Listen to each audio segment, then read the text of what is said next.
My dear friends, welcome to the first episode of Season 2 of the Pearl Dialogues. My name is Wazee, and together with Elin, I host this podcast. In it, we explore the nature of reality within the context and through the lens of the diamond approach. If you're new to this teaching, you can find out more about it in the links below.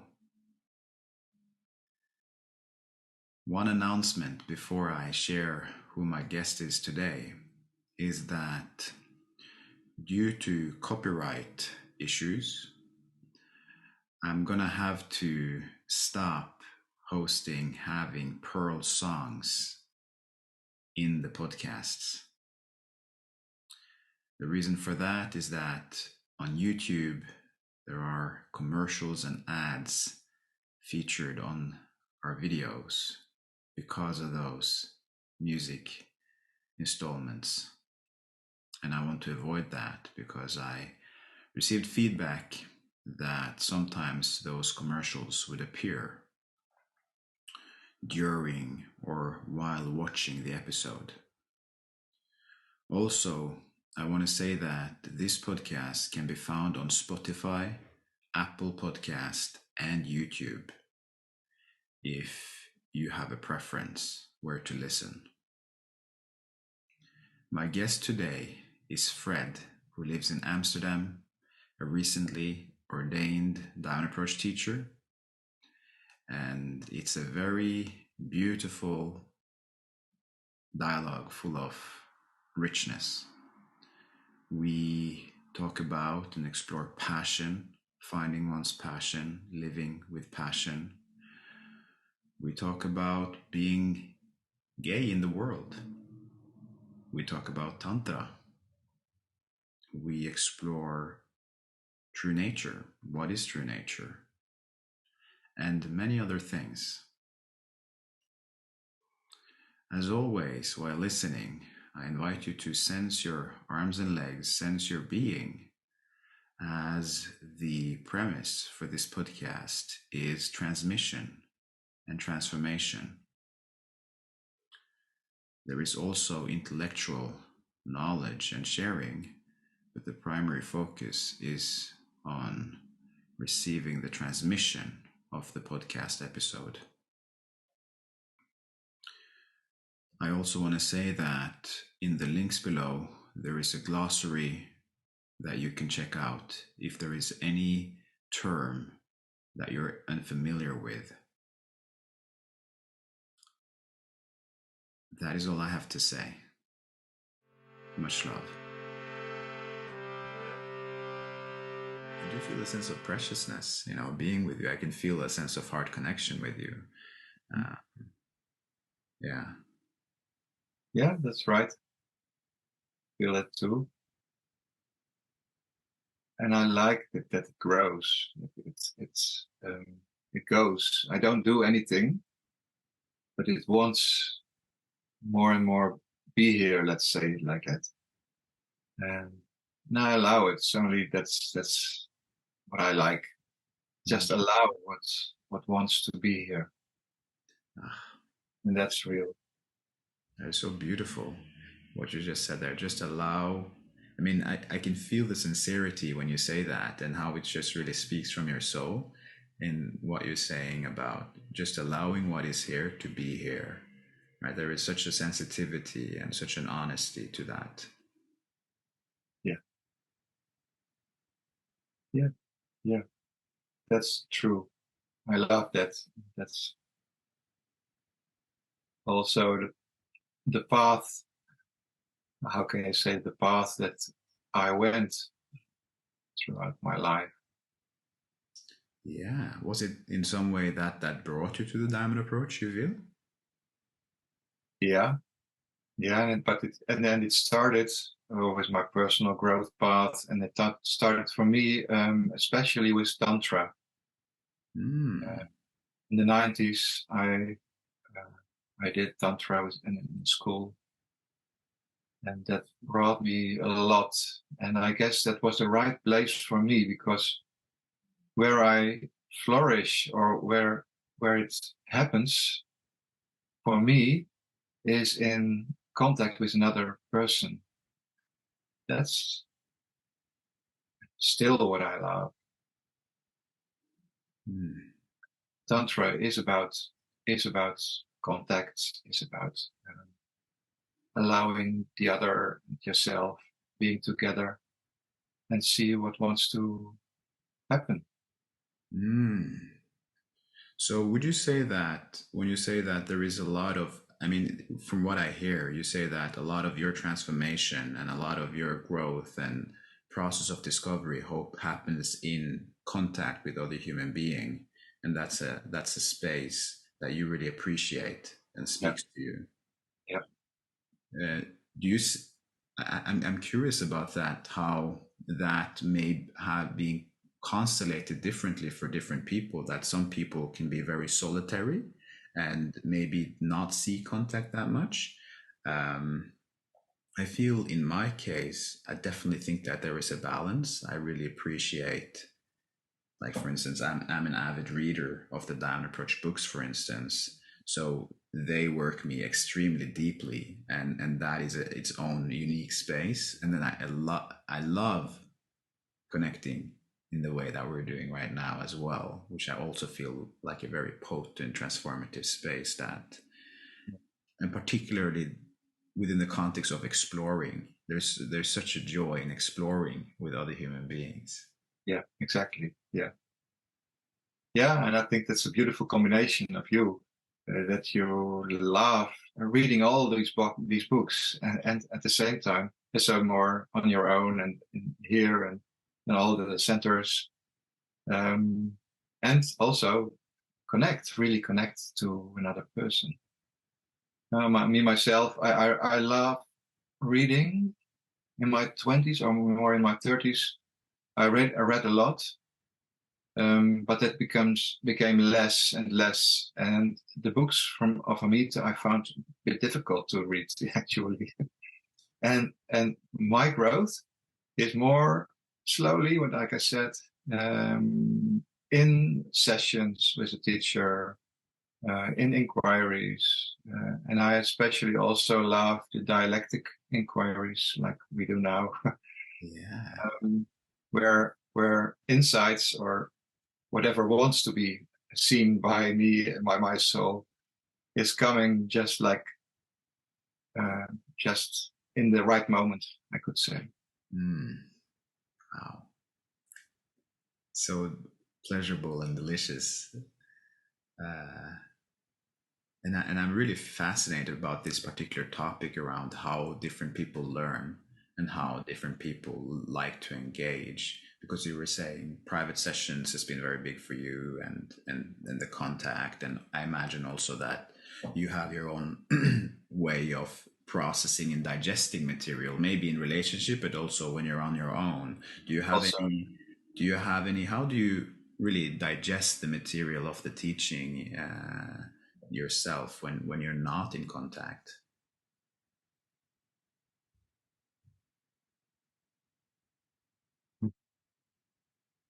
I think also there I don't do much. It happens in me. Yeah. And it happens in my daily life, and it happens in my relationship with my partner, and it happens with my friends, but also in me, and when I meditate, or when I'm doing body work, or walking in nature, or no, yeah, here's not so much nature, but in the park or whatever, outside. Yeah. Yeah, when I'm on holiday, I love it very much to be really outside. And then it falls, and it's not so much that I think about it. And I would say I don't do much about for the that it really gets its place. Yeah. Yeah, that's how it goes with me. And then we have another retreat, and somewhere or whatever, and then I discover, oh wow, oh yeah, this half year, this and this and this was happening, and it's integrating, and now I'm here. Oh, wow, what a surprise! Ah, I thought I forgot things about the last retreat, but it went its own way. yeah. And It's suddenly you see fine. the connection. Yeah, Yeah, yeah. I have that sometimes as well, or often. I think it's so. Yeah, it's like woo, illumination. That's how I experience it, at least. yeah, yeah. Hmm. So, how do you experience our field now? Like, what's happening in between us? Mm,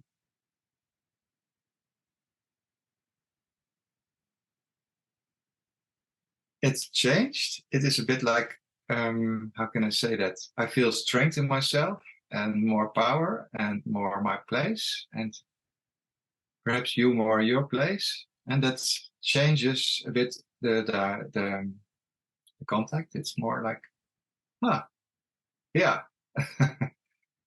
you are there and I'm here, and there, that's the place where the real contact is. And I love it. I feel more my power. Let's say that. Yeah, it makes me so happy when you say that. When you say you feel your power, you feel your strength.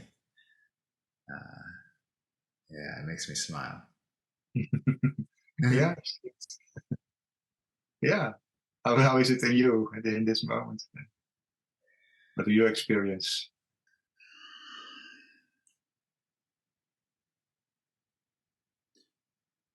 Like again, I am very much with the sense of mysticalness. Like there is a mystical atmosphere, I feel like, in myself. And I also feel very comfortable. Like I feel at home in the moment and with you. And I notice how there is an effortlessness to being here. And at the same time, I am observing certain movement, certain curiosity, certain potential avenues that we could explore, but it's more just on the surface. Where I'm situated is in my spine, is in my body, is in my soul, is in my being, you could say. So there is a largeness to that. And I can relate to when you speak about power and strength. I just feel this natural sense of embodiment and being myself. Yeah. Yeah, beautiful, beautiful. It touches me when you say, "Oh, I feel home in this moment." That's where it's about. I could say, Yeah, that yeah, is where it's it's all about. about. It makes me smile as well. Yeah.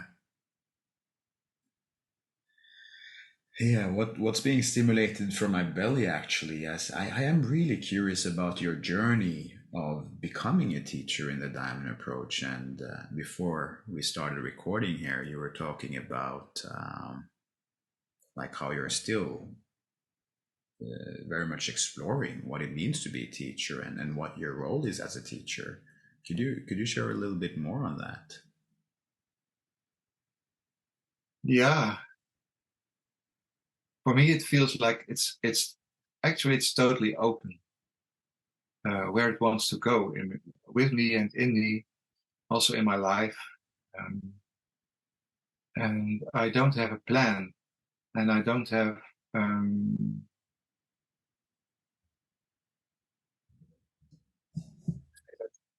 there is no cramp and tension around it that I must be a certain kind of teacher or I must do certain kind of things. And there is a big trust in me, and that I know that trust already from very long time in my life. The trust that it will unfold in a way that is right for me and for the world. And at the moment, in my personal life, there's also a lot happening with my mother. I guess my mother will pass away this year, and my mother-in-law, we heard yesterday that probably she has a few weeks to live. So I really want to be with this, for me, important things that happen in my life. So you can't plan that, and it is really here, and it is important for me to be with my mother, with my mother-in-law, with my partner, is in this all. And so this last year, I'm a year, a bit more teacher now. Was not like I could think about how it had to go. Yeah. It went a bit different. And actually, I felt in my nervous system that I had to slow down more and do certain things, and not to do certain things, and other things I do. But so try to find my way in all the possibilities that there are in being teacher. And when you speak about things that you felt you need to change, or not change, but stop doing, and other things that you could continue doing, is there anything specific that you could share about that? I have my practice. I have a practice psychotherapy, body-oriented psychotherapy. And I love that very much. And that takes time, takes a lot of time.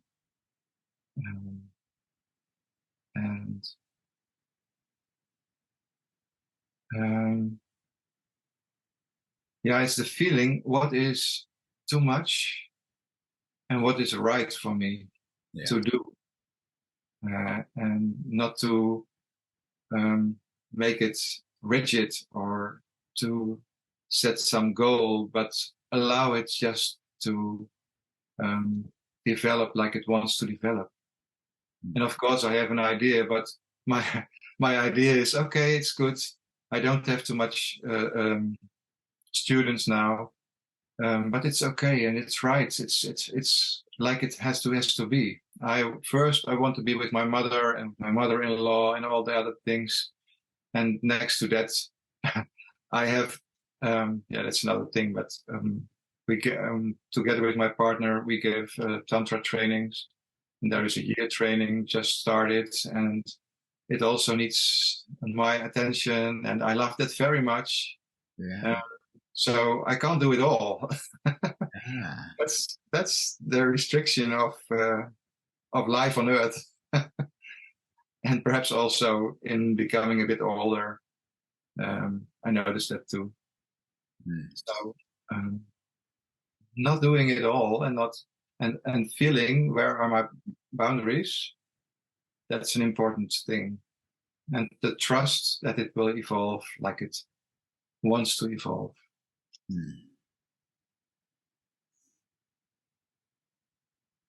Yeah. Allowing in space once again, huh? Yeah. And the thread that comes up for me that I also can resonate with in my own way is I actually feel that kind of thread of destiny, or the thread of trust. Again, I feel that destiny and trust is very like woven into each other, you could say.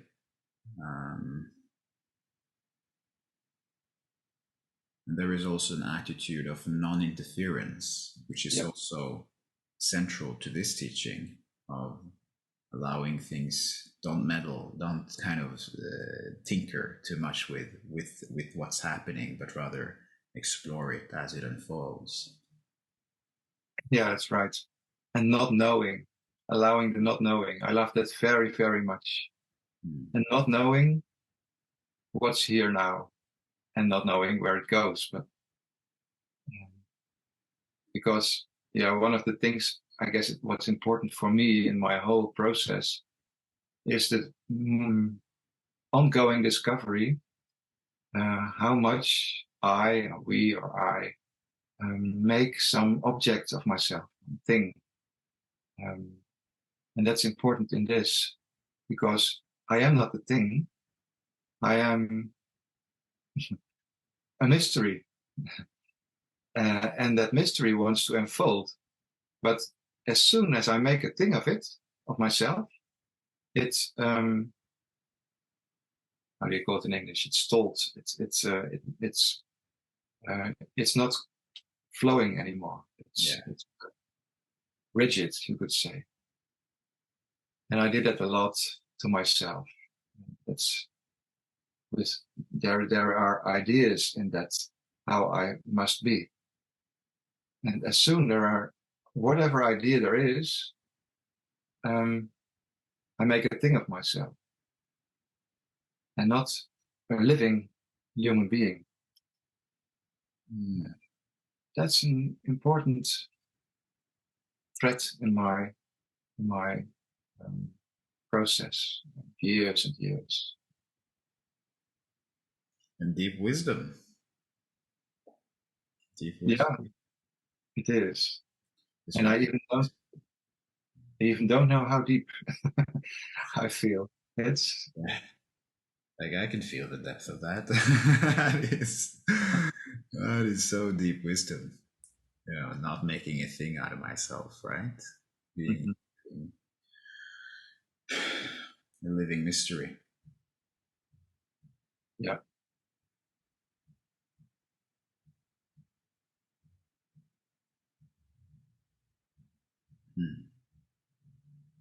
Yeah, superego is related to that also. Superego, we call it superego in the school. Yeah. That tries to make a thing of you. Tries to make you go away from where you are bubbling and alive, and vital, spontaneous. Yeah. Yeah, something is coming up for me being stimulated as we talk about this. It's a particular understanding of the relationship between superego and ego. And what I came to see at some point is that if we, the ego personality being a structure, one can think of it as a box that we fit around ourselves, right? That structures us. And that the superego is like a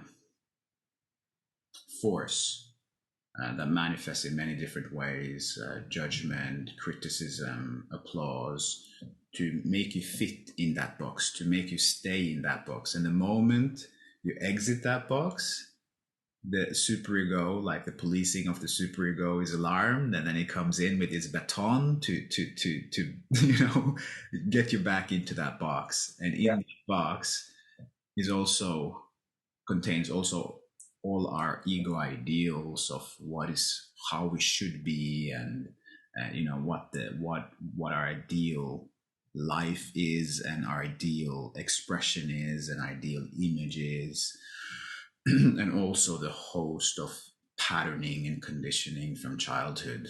And then seeing that, I remember my somewhere along my journey, I kind of started to see that, which allowed me to see the box itself, and then in that seeing, disidentify from the box, and also start working the box, you could say, deconstructing the box, and also seeing how the superego isn't serving me anymore. It's not serving my being. It's not serving the truth in my soul.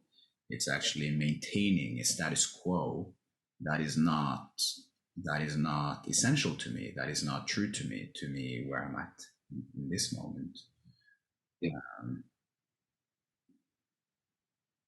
So that was a very valuable insight that I feel when that actually started working in me was around the same time where I actually for the first time started to discover essence in its existential phenomenological Yeah. basis of Yeah. really Yeah.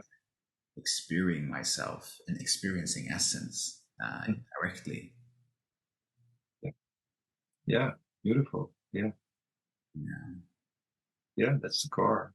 Like superego, the guard. It is important for us, for our survival. It was important, Yeah. and um, there is less and less superego in me, but um, at the same time, I guess superego and also ego will always be there. Uh, um, also, to next to next to my essence, next to my whatever I realize. Um, yeah, until now, what I discover it's that it is can be dangerous to make a story out of that the ego goes away and the superego goes away, and then there is only bliss. Yeah. And that's not, in my experience, not how a life on earth is.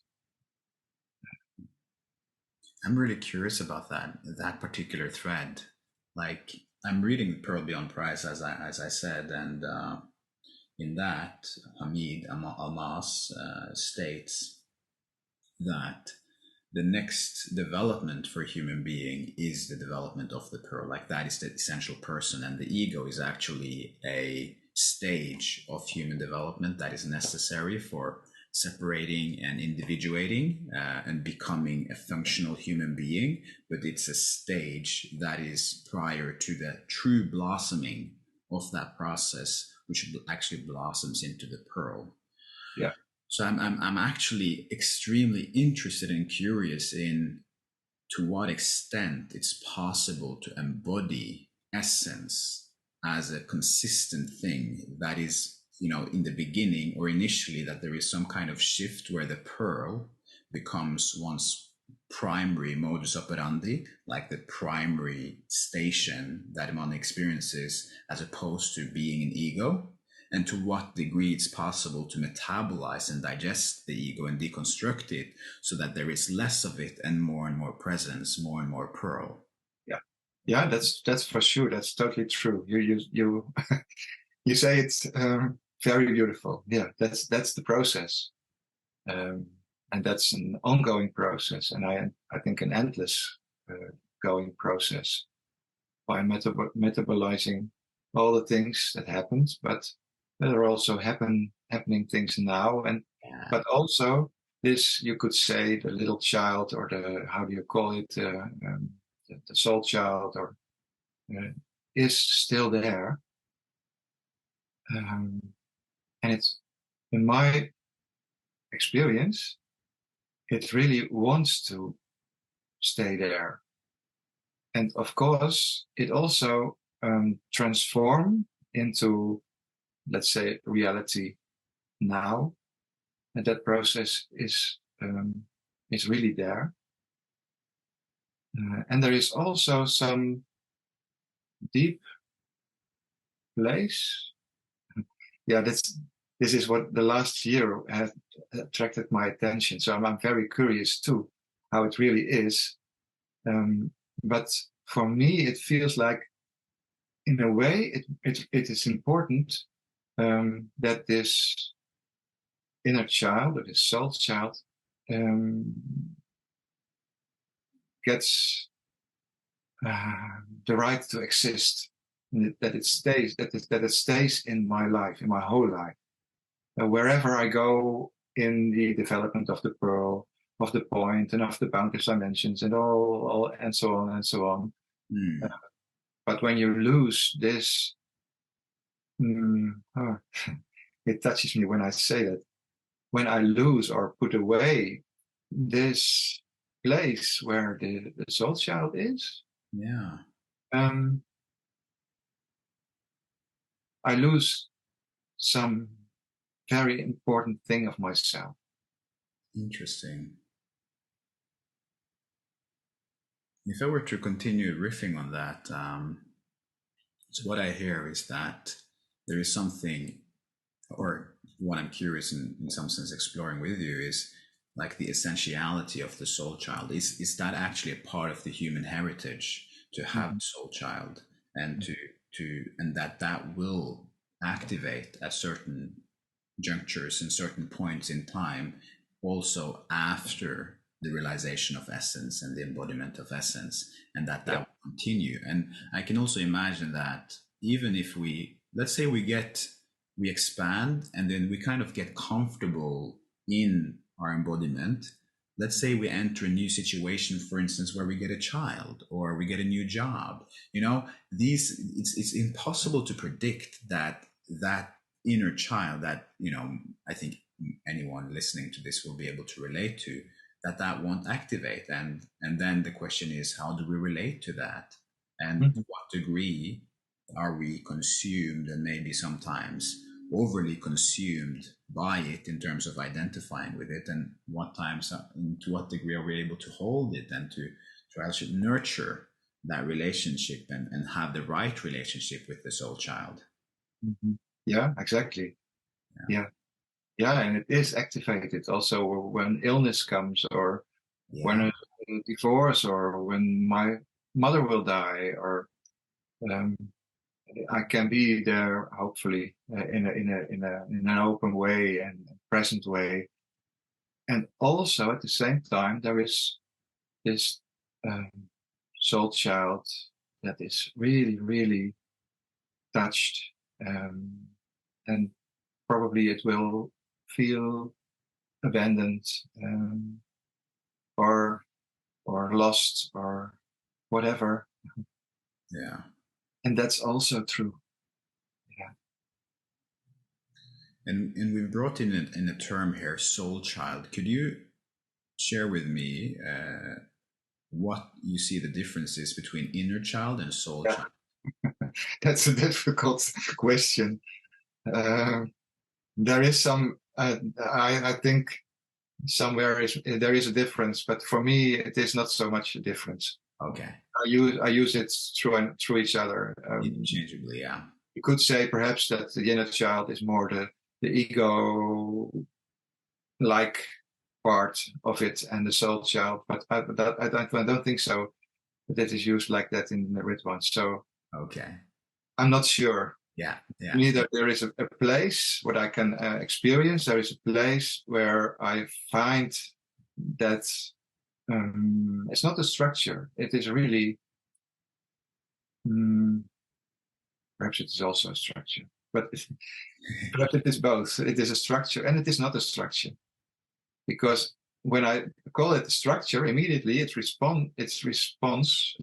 responses like uh, that it don't agree.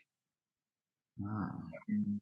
yeah. It has the right to exist, to be real, to be there, and to be also part of the um, reality and the truth.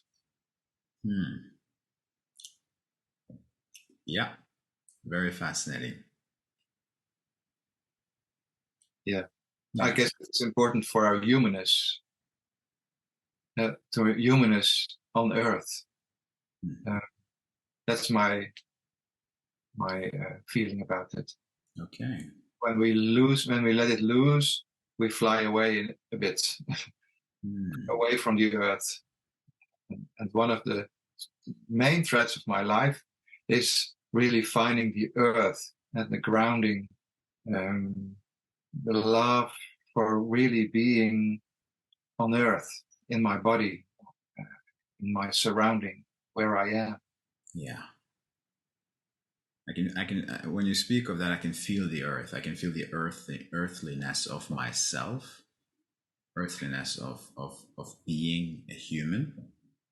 And also I get immediately aware of um, like the amazing thing of actually being incarnated, and that how the profound mystery of being a human.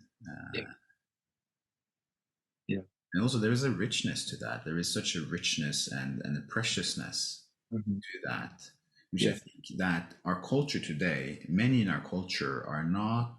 aware of that mystery, are not aware of that privilege in some sense, just because we're bogged down with structure. Actually, we're bogged down with that which is already cemented and fixed, so the livingness of reality isn't coming through in a way that is recognized and acknowledged for what it is. Mm-hmm. And then what life becomes survival, and life becomes maintenance and a struggle. And another aspect that I need to bring in, I just feel so much compassion for that situation at the same time, because there's so many people on our planet that struggles with the basic needs, food, safety, with so little opportunity. In Senegal, though I'm half Senegalese, Yeah. there is riots now. I mean, there is such a political disaster happening, and where the president has caged in his opposition, and the people are just devastated because they find the president untrustworthy, and this situation so dire, right? So when the ego and the self and the soul is so strained to then appreciate the subtleties, to then have the relaxation and awareness and spaciousness to explore, it's just naturally less available. Mm-hmm. Mm-hmm. Yeah, that's true. Yeah. Yeah. What happens with you when you feel into this? Mm, is it a bit of despair or? Yeah, it's sadness. Yeah, sadness. Yeah. Sadness. I mean, I feel, like I said, I feel a lot of compassion with that situation, and there's a part of me like feeling that it doesn't need to be that way, although it is, and I'm not going Yes. to say that I know how it should be, because I don't have that kind of awareness, but just on a human level, Yeah. I sometimes get frustrated and angry, especially about abuse of power, which we Yeah. see rampantly all over the world, right?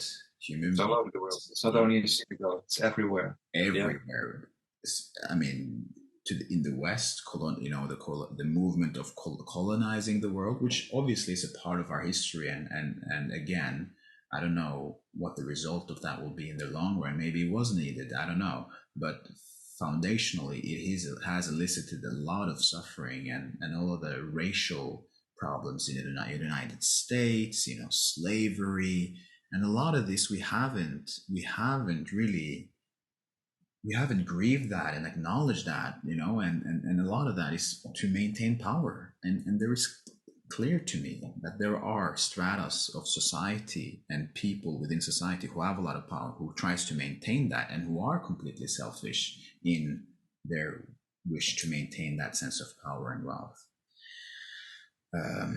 So I do notice, like recently over the course of the summer, I've been studying history, particularly the Vietnam War. I've been studying many different presidents of the United States and leaders around the world, Malcolm X, others, and just to feel the human soul as a collective, like the collective human soul in history, and it evokes a lot of caring. Actually, like, I really care about humanity, and I want to make a difference in the right direction, not only in terms of spirituality, but actually I want to contribute to us moving in the right direction. So that's something that's being very much stimulated when I tap into this. Yeah, I can imagine. And beautiful to hear you and hear your passion Yeah. for this and for another world, let's say, another better world. And that passion is very important. Yeah. And also the sadness and the anger. The anger is important to activate the strength, but the sadness is also very important because it is so sad and there is so little we can do. Mm. And to allow that is also part of humanness. Yeah. And at the same time,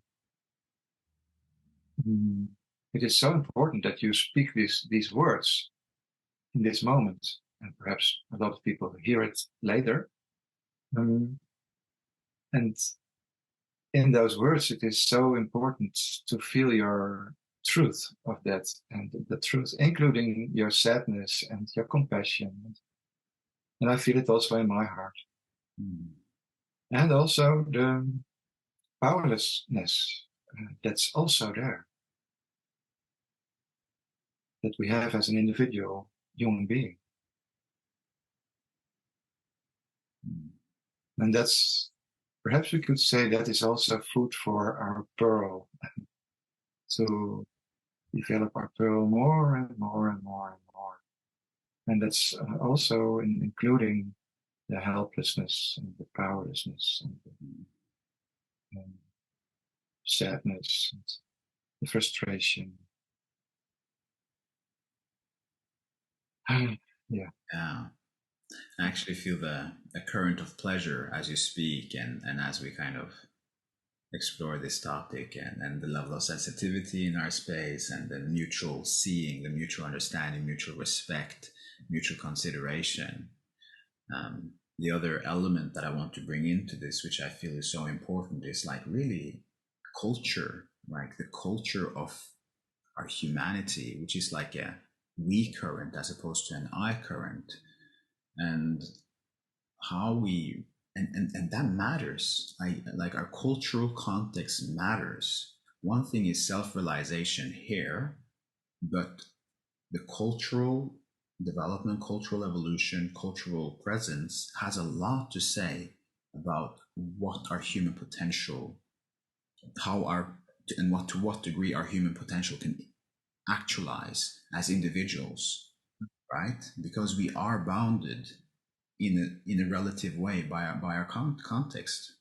And one good example of that is our language, right? Because if we don't, our language is inherited from our ancestors and from the culture we live in.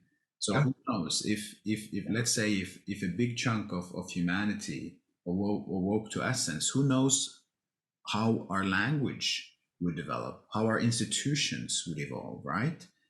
Like how our civilization would flower.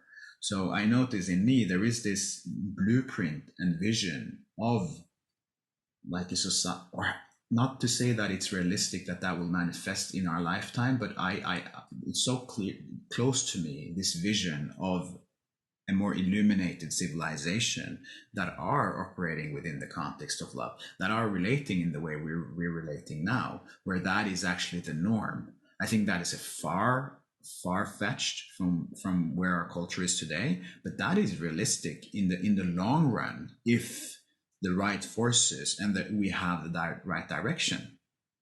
Yeah, for sure. Yeah, for sure. And I guess it's the only, for me, it is the only way to go further on our planet. And really from love and from sensitivity or vulnerability. Yeah. Connection. Connect with everybody around you. How difficult that is sometimes. Yeah. And I want to bring in there how needed the strength aspect, the will aspect, the clarity of mind, the maturity and courage is to bring about such change, which brings in like the strength, the essence that you spoke about earlier. Like that needs a good dose of courage, of standing up for what is right and be willing to face resistance, to confront pain, to challenge where we are being sloppy and where we're being weak and limp. You know what I mean? It's yeah. And we are weak and we are sloppy and also true. And it's so important, and that's what we do in our school is to really develop our human potential. what is possible for us to live and to live in this world, on this earth. And yeah, for me, that's what I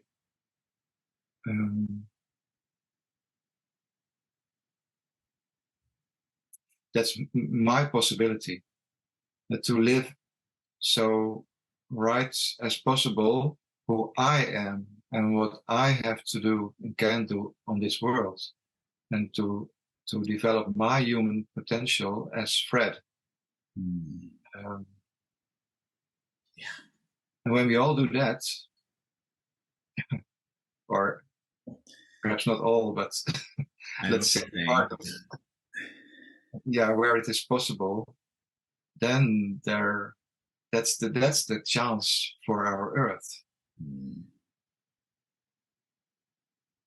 I resonate with that. Yeah. It brings in that sense of both like responsibility, but it's just a natural responsibility. Like it's just an act of love, develop yourself. I mean, it's just, like children develop into adults, and soulfully we would ideally also develop from child soul to an adult soul, right? That there is some kind of maturation happens. And the interesting thing about the development of consciousness is that it requires conscious work, as opposed to just a child. If you just give it food, it will grow, right? Naturally. But the soul seemingly needs a particular kind of attention. It needs conscious awareness to evolve, and that is something we don't see in our culture at large in an explicit way. Yeah, that's true.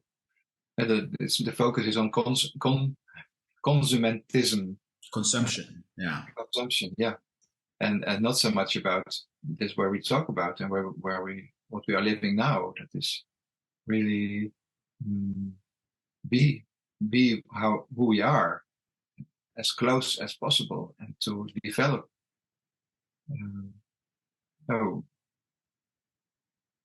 Our right to be here is, for me, in being myself. Really being myself. And there's only one Fred or one me, and there's only one Wazee. And that's so beautiful. We are here for this goal, I think, to be ourselves and to live our life as fully as possible. Yeah. Beautiful. Yeah. So I'm curious, because the aspect and the character, or the aspect of passion is something that I'm really being close with at this stage of my life, and it's something that I highly value. That I see a lot of power in passion. I mean, rightfully directed passion. So much can come out of, so much goodness can come out of that, right?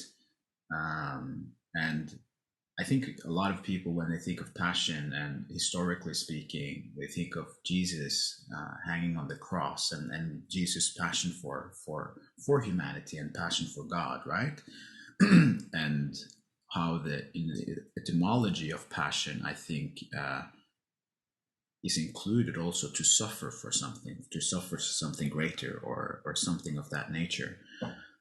And I'm also exploring within the context of the diamond approach, like what is the diamond approach collective passionate about? Like where do we find passion? Is it so that passion wanes over time as we get older? Are we more passionate in our youth? And is that something one can situate? I don't know. So I'm curious to hear your relationship with passion, if there is something you're passionate about, and also maybe in relationship to the school. A big question, but what I feel coming up is that it is so important to allow your passion at every age. So you in your 20s, I guess, and me in the beginning of the 60s. and there is perhaps another kind of passion, I don't know, that could be, or oriented towards something else. But passion, when I feel into it, when passion dies, I die.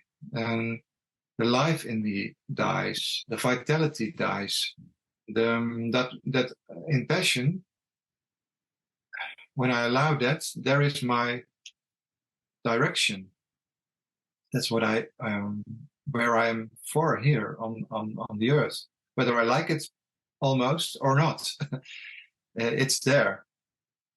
One of my personal passions in my life is also because I'm gay, and that I feel or I see that, and then I take it general because it's of course, but that in a gay man have perhaps a special thing to do here on earth. Because they are gay, and because in being gay there are a lot of trauma incorporated because of the rejection of the whole humanity for being who you are and being gay, and that gives a traumatic experience. But there is also the chance, like the pearl, the pearl can develop also in that way, and to find your own place also, and not only, but also as a gay man, and also what it means for you to be that. And I see so much beautiful capacities, possibilities, or how can you call it in English, in these men. And that's why one of my passions in my life is to give Tantra trainings for gay men, and to at least do what I can do to support them, and myself too at the same time, to be more and more myself. And actually the work that we also do in the school, to be more aware of your ego parts and of your trauma parts and of your there where you survive, and to just gradually relax into that, and so that what's real in you can flow and can be lived in the world. And I think that's necessary because gay men have a special, are different in a way, and have a special thing to do here on earth. And that's different from, it's not only the sexual orientation, it's more like how to be a man, or how to be intimate with other men, how to allow other men in a different way than only, no, not only, but to compete or to whatever. And that's also what I see in the last 10, 20, 30 years, that men in general, at least here in the West, become more feminine or more sensitive and more open, more, and that's something I see a lot in gay men, but very tensed. So my passion is to help that open up, and to make in that way the world a bit more beautiful and a bit more real. Yeah. But then real in the sense of the essential qualities. So essential, real. I can feel your love.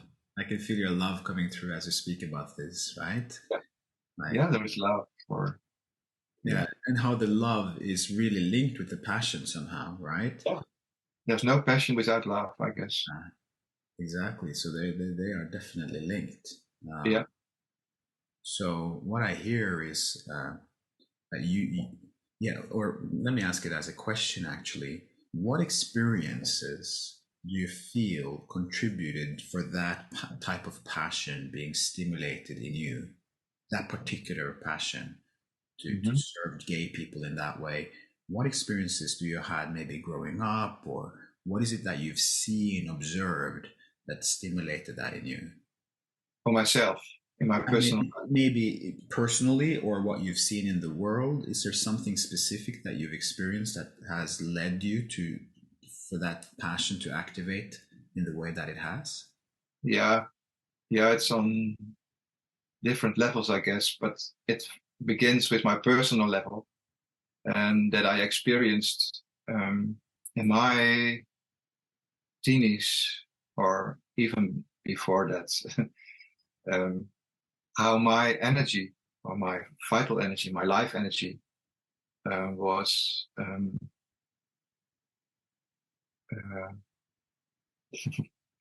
tensed, because I didn't allow myself to be a sexual being and an erotic being, sensual being, because it was wrong, and I didn't have any mirroring around me for the way I felt um, in my body, um, from let's say sexual, but more erotic and more sensual and more really being in my body. And that's not the only cause, but it was one cause of um, my not being myself and not feeling in myself and not allowing my um, my real flow. Is that the right course I go? Because for Yeah, one, yeah, yeah. I think so. I think so. I think that you're touching on something very important here, and your experience of being cramped and like you're being stagnated or being yeah, stuck in your sexual energy, and how that obviously. I mean, when I tune into that experience, there is such a tremendous amount of suffering because not only is that there is a repression there, but there can also be build internally a kind of pressure, right? Because you're not allowing to flow what has a lot of yeah, force, that there is yeah, like tensing up that happens, and that can kind of come out and explode in emotional reactivity or whatever it may be. yeah. For me, it was like more like not coming out and being too much in, and I didn't feel really what my heart really wants in this world. So I didn't know after school what to do to study, and I studied economics, and I thought, okay, let's try, but it was so totally not who I am and what I have to do in this world. But I didn't know.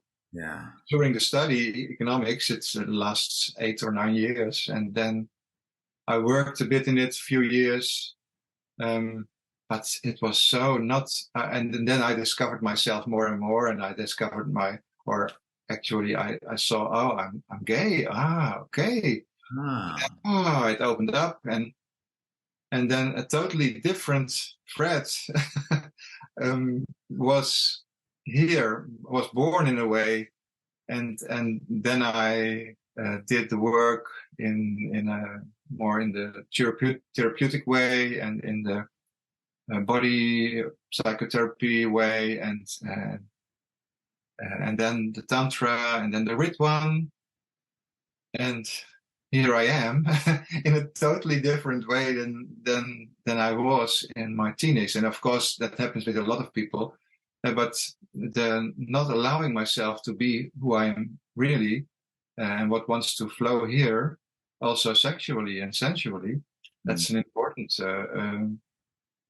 thing that keeps it down, keeps myself down. Yeah. And So blocks that's my essence. sorry, and Blocks essence as well. There's yeah, yeah, aspects, it right? very much do. It Energy, does. vitality, red essence, definitely. And also in your case, sensitivity that you didn't really know yourself at that point for because you weren't open, like you were hiding somehow or Yeah, schizoid, yeah, withdrawn. Yeah. yeah, exactly. Yeah. And of course, everybody has his own story in that. But Yeah. this is my story. And then the passion is also, I think, is there, um, where your own story is, in my own life. Yeah, of course.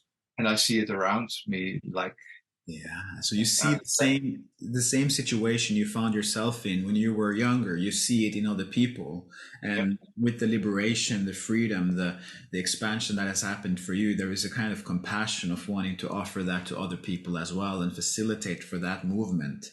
yeah, Uh, and that is a love movement of love. That's kind of what I'm seeing. Yeah.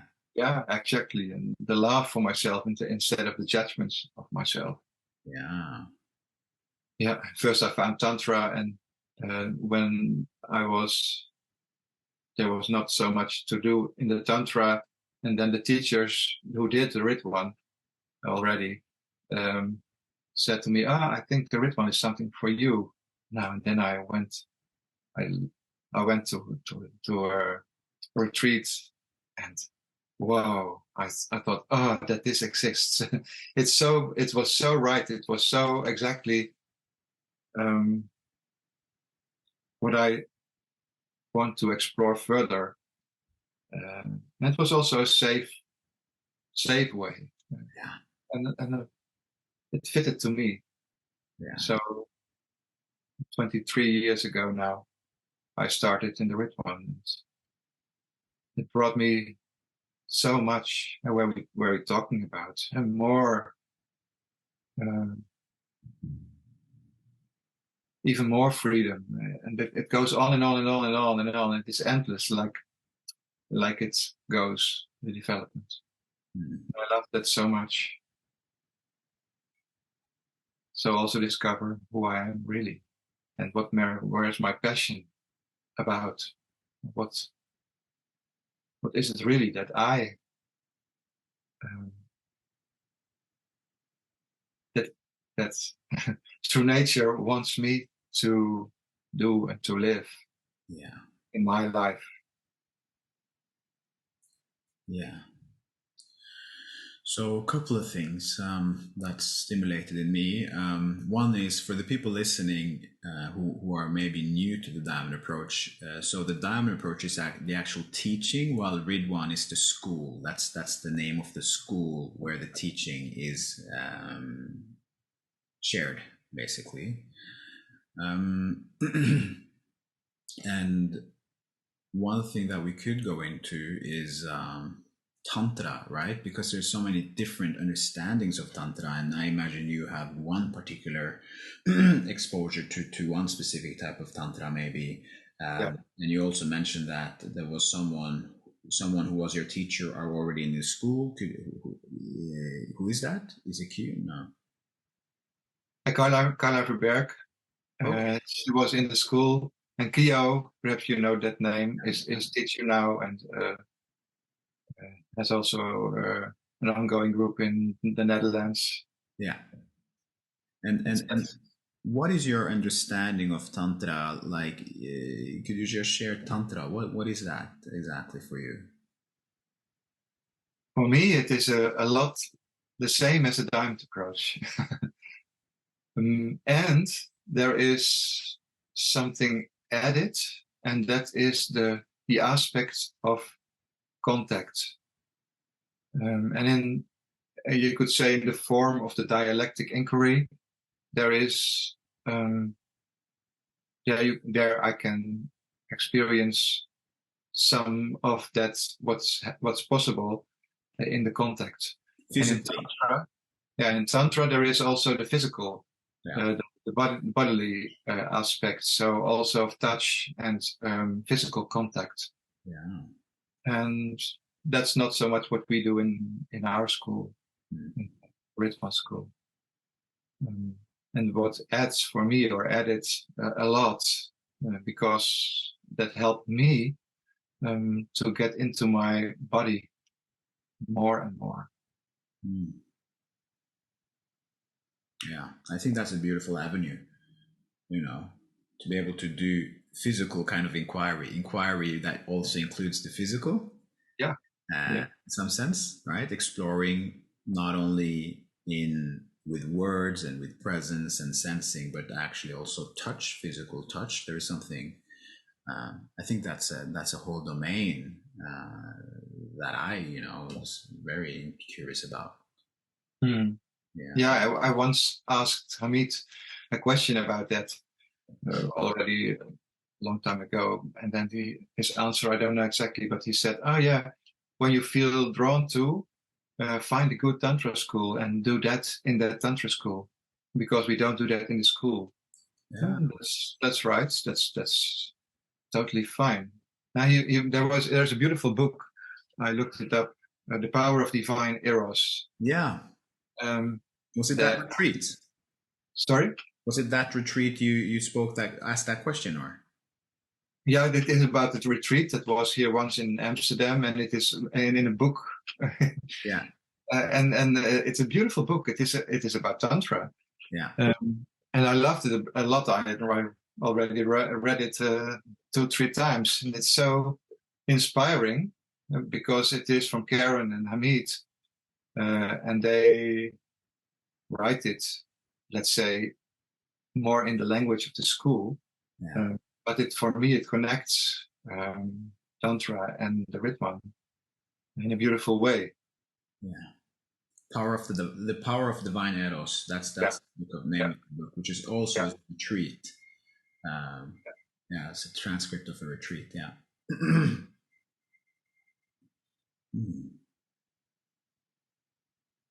Yeah, we also brought in the concept or I mean, essentially the words are a concept, but it points to something deeper. True nature, right? I remember back in the back in the days, not that old, but like the true nature for me was an abstract word. Then over time, I mean, I've come to understand it and know it and experience it and feel at home with that. But I think it's yeah worth maybe just exploring a little bit. You know, what do we mean by true nature? What is true nature for us? And do you want to share on that first, or? Yeah, Yeah. yeah, yeah. For me, I notice in inquiries, then there's spontaneous words come up, and I use the word God a lot because, in a way, that's closer in that experience for me than true nature. Wow. But true nature is, yeah, what is God? What is true nature? But it is the words. The word is actually beautiful because it is about truth, and it is about the nature of a human being. Mm. Um, so it is very close to the experience of in a moment about the truth and about my humanness and about reality, not thought in a way, but experienced and lived in a way. And in that way, true nature, that's, yeah, when I say it, I say it too quick. So true nature. And when I slow down, mm, I feel more of its meaning. Mm. Our true nature. Yeah. What comes up in you when we speak about this? Yeah, first I want to say it was very well said and beautifully spoken, your sharing of it.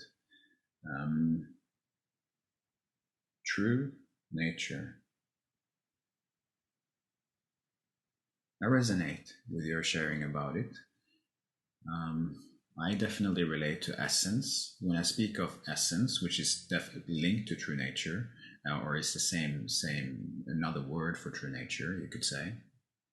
I feel the substance. I really feel the substance coming in, and my soul kind of being filled with like a kind of elixir of truth, like a truthfulness that can manifest in multifarious of ways. When I say true nature, I feel it brings me to a place of truth as well, that is experiential, that is unmediated, and that there is an immediacy and a directness, that there is a um,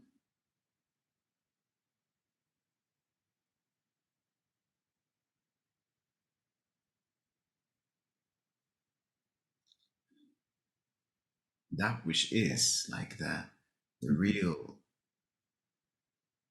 ontological nature of things, right? The essence of life, um,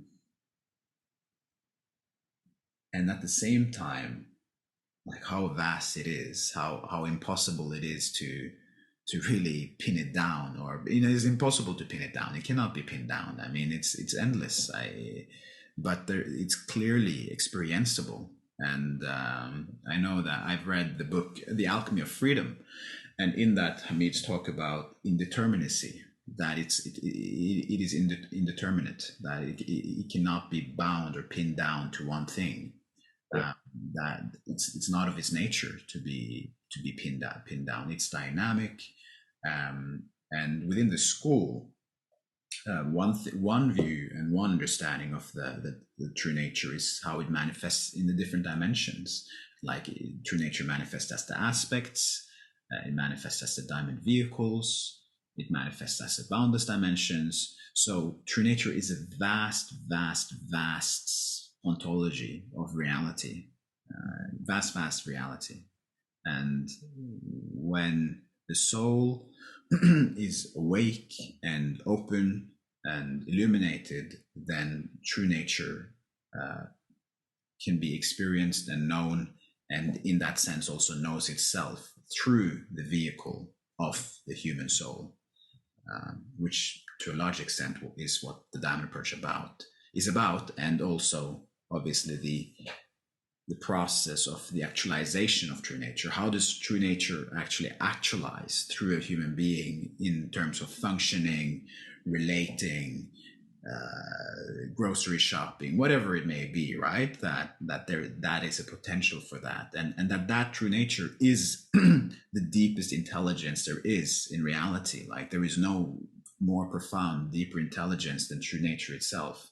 So if true nature is unlocked and actualized, then there is the optimizing force of reality will completely be there, and all the everything that comes linked with God and divinity becomes lived and real. Mm-hmm. Yeah. Beautifully spoken. Yeah. I totally can feel into what you say, and the word being, whatever being, it's also a word, but being, a real being, being is what it is. Yeah, and that being is so rich in all these aspects you said, and all the forms and are not forms. Yeah. And you can't grasp it, and that's what I meant in the beginning of our meeting, that it is so you can so easily, we call it reify, so make an object or make a thing of it, and you destroy it by doing that. And you open it up by just give words to it like you did. Then it comes closer, and being is really here now, in this moment. Totally. I feel it. It's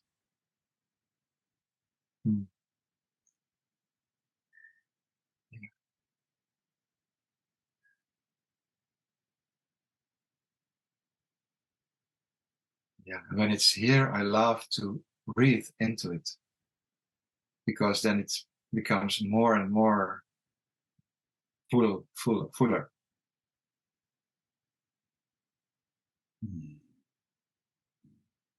More.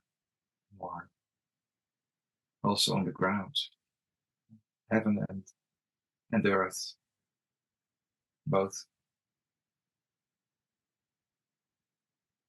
in our contact. And it's also bigger now than our contact, in my experience. That it is bigger than the contact, you said. Yeah. I feel unity, actually. I feel that when you brought that in, I felt there was a new emergence, and there was the emergence of unity, of realizing we are actually the same thing. We're actually of the same nature. We're the same being. that is manifesting into different locations. Yeah. Right. Yeah. Yeah, we are one. We are one. Yeah. We are one.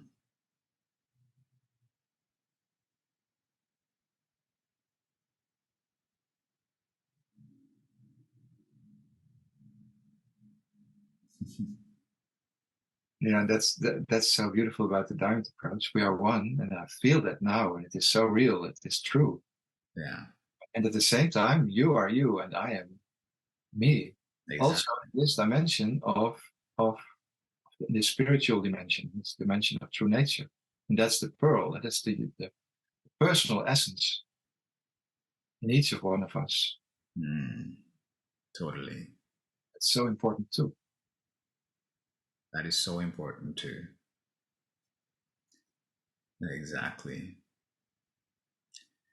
This is also a very hot topic in the book The Pearl Beyond Price, and also in psychological understanding of rapprochement. Like some people, and I mean many of us, I believe, can struggle with being both in unity and in kind of maybe also even an emerged condition of actually not having boundaries, and also being autonomous and individuated. That there is, for many people, a conflict there when one is stuck in the mind, right? But when one is dropped down to the depth and the essence of things, then there is no problem, no conflict. No, it can manifest simultaneously, and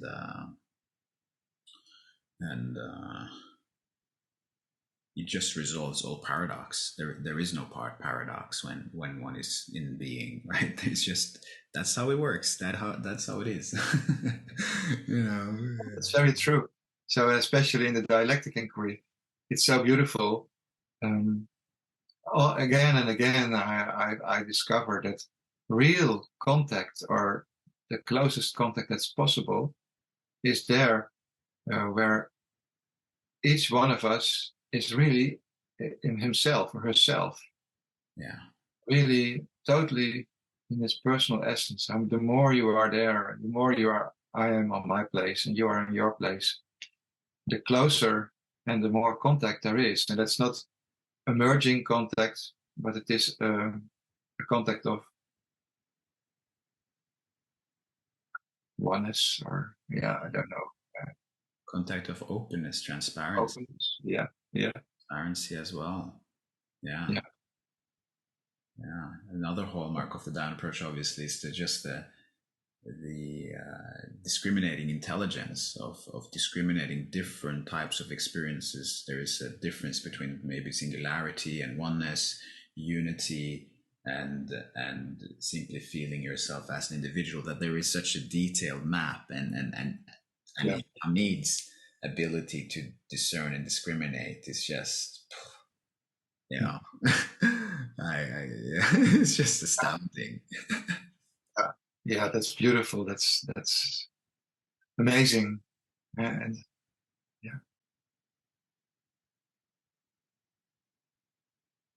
I feel that is a very beautiful place to round off our dialogue. Yeah.